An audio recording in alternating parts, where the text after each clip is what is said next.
Gu Kailai est inculpé d'homicide, non pas dans la ville de Chongqing, mais dans la ville de Hefei, dans la province du Anhui. Beaucoup de gens ont été intrigués par cette inculpation hors site.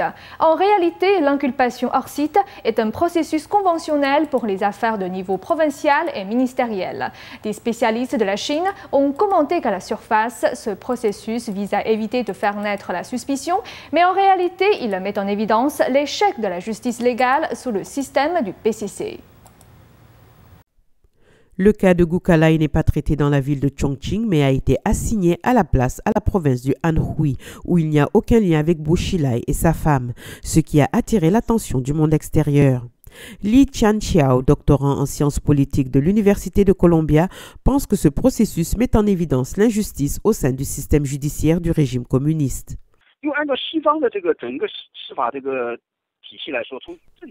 Selon le système judiciaire occidental ou un système judiciaire d'une société normale, un cas juridique devrait être entendu là où le crime a été commis. Si les juges ou les procureurs du PCC sont en contact direct avec Gu Kailai ou Bu Xilai, cela pourrait mettre la justice en échec. Autrement dit, le personnel judiciaire n'est pas équitable au sein du système communiste. En conséquence, le cas doit être transféré hors site pour y être traité. De plus, l'inculpation hors site est demandée, mise en œuvre et localisée selon les besoins politiques du PCC et non en fonction du cas lui-même. Ce qu'elle essaie de cacher ou de mettre en évidence est décidé en accord avec les exigences du PCC, dans le but d'accomplir un certain but politique.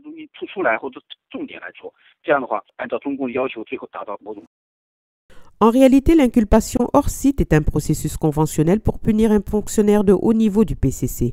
Selon les statistiques publiées par le droit oriental en 2012, depuis que l'affaire à sensation de Mouma dans la province du Liaoning en 2001 a été traitée hors site, 90% des cas de corruption de hauts fonctionnaires du PCC ont suivi le modèle.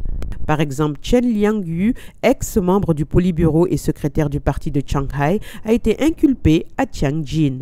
L'ex-vice-président de la conférence consultative politique du peuple de la province du Guizhou, Huang Yao, a été inculpé dans la province du Sichuan.